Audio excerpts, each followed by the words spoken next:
Okay, welcome back. It is 8/5 of 2015.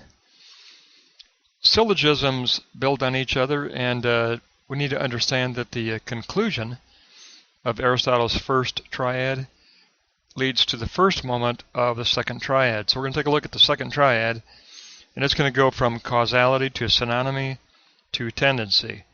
But it is going to build off the previous triad we've already discussed. It's going to be the third moment of causality. Now it becomes the first moment of the next triad.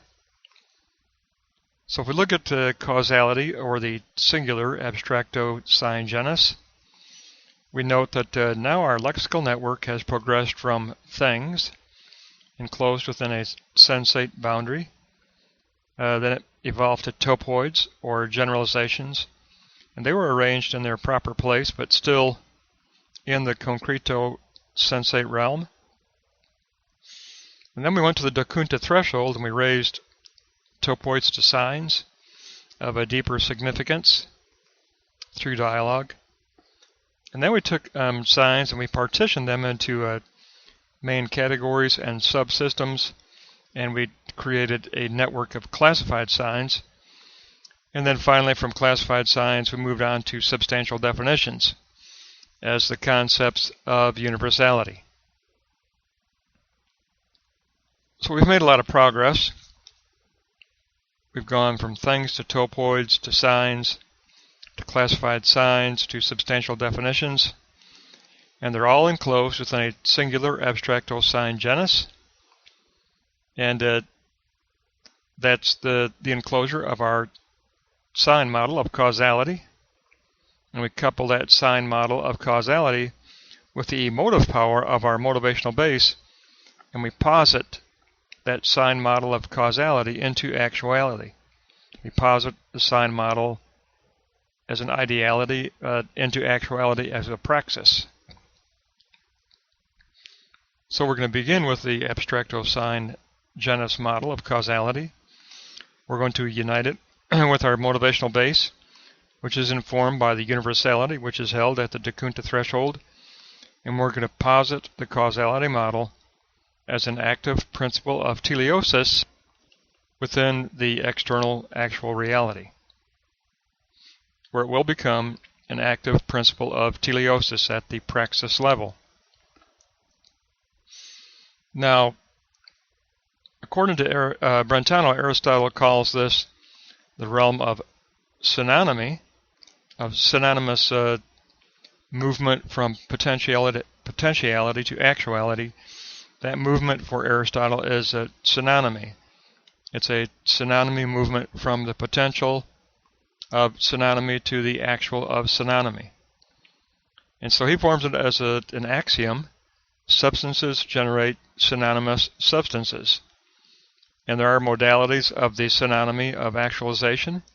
There's a becoming through natural sensate agency, but then the one we're concerned about here, there is becoming through posited intellectual idea. And we are positing our intellectual idea of a sign model of causality. So we're taking up this second modality of becoming through posited idea. Now, the principle of individuation says that our posited idea will become individually qualified by the matter in sensate history that receives it. The matter that receives our ideal positing will qualify it individually. But the posited idea of causality is always a three-part process. It involves the targeting of an emerging sensate matter in history. It includes our posited sign model, which becomes active principle of teleosis, or the efficient cause of teleosis for change. And as a subject of substance, we supply and hold the form of the positive teleosis. We hold the form model in our long-term memory. So there is a tendency within external history. Our posited substance, with its tendency toward actualization, will generate another substance toward tendency, toward that same trajectory. Substance generates synonymous substance. That's the axiom that Aristotle thrives on in this realm of actuality. So ideal substance generates actual synonymous substance. So once we have our causality model and we posit it within the realm of historical reality, of sensate reality, and its inherent nature of moving within a synonymy type actuality from potentiality to actuality in a synonymous way, we're ready to take a look at return and what return means as far as what's going to happen when that individuated reception of our posited ideal becomes concretized, and then after it's concretized, others at the Dekunta threshold are going to give us a return of what that meant to them and how that contributes to their perception of universality. We're going to receive a return, and it's going to be received at the Dekunta threshold. We don't abandon the Dekunta threshold of dialogue.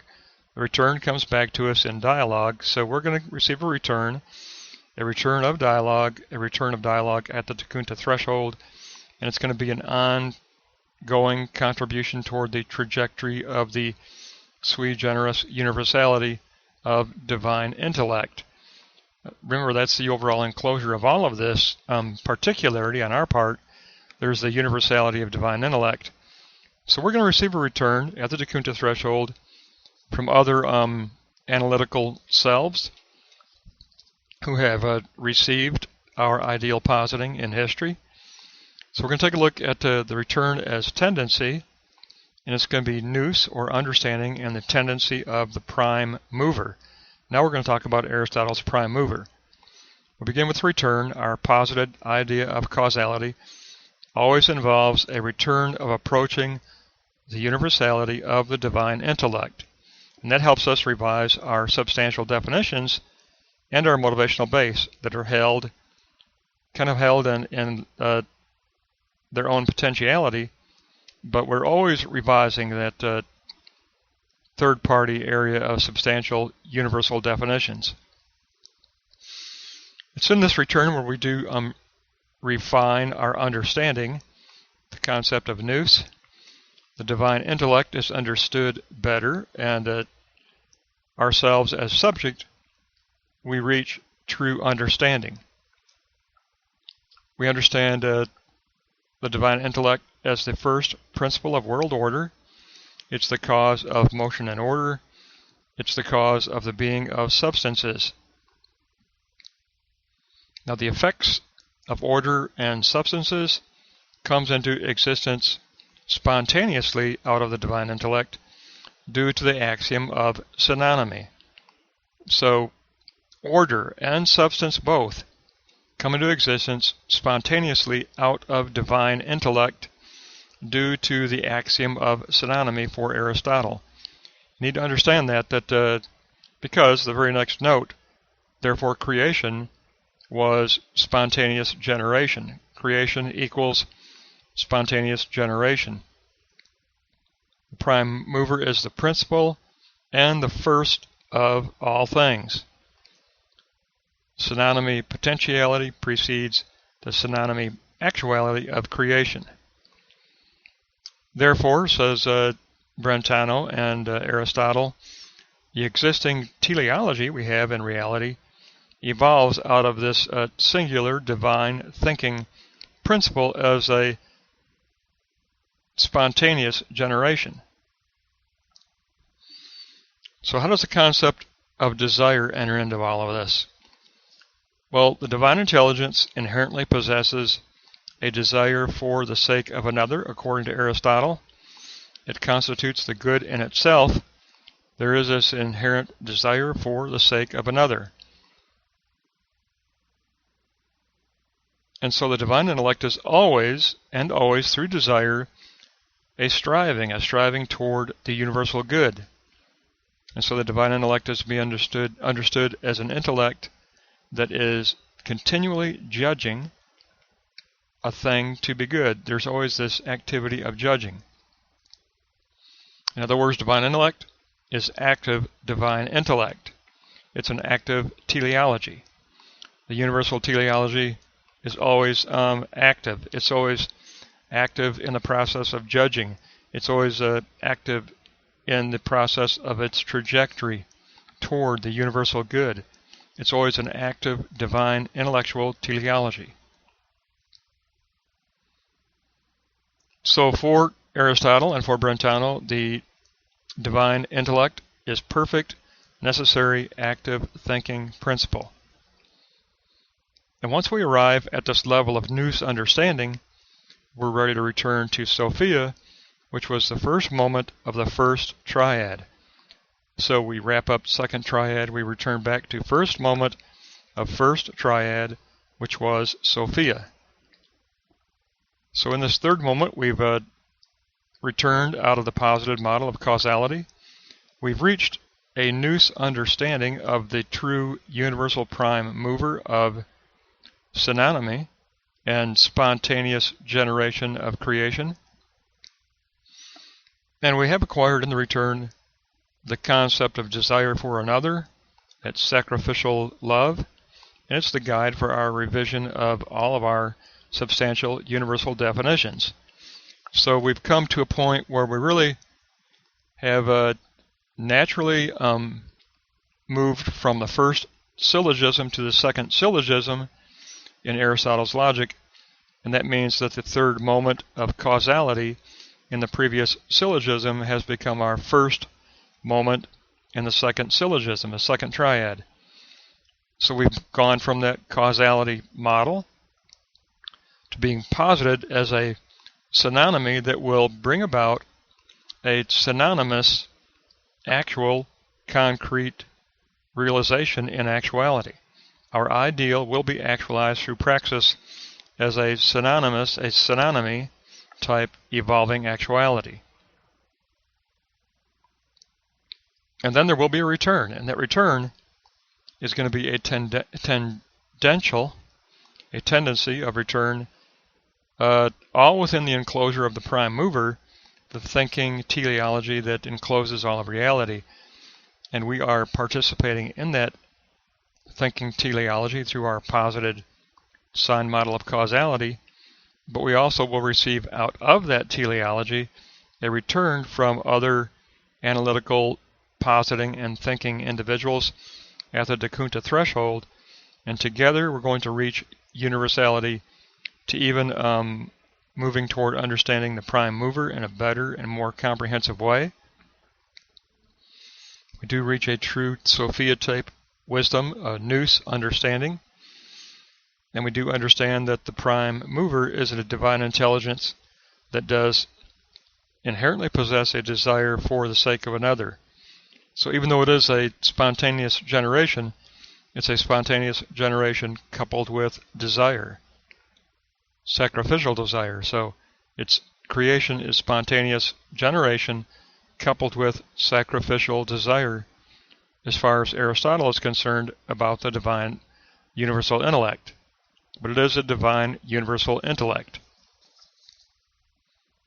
And it is a principle of world order, that a teleosis of ordering, but it also brings about spontaneously the generation of substance. So true substance is spontaneously generated.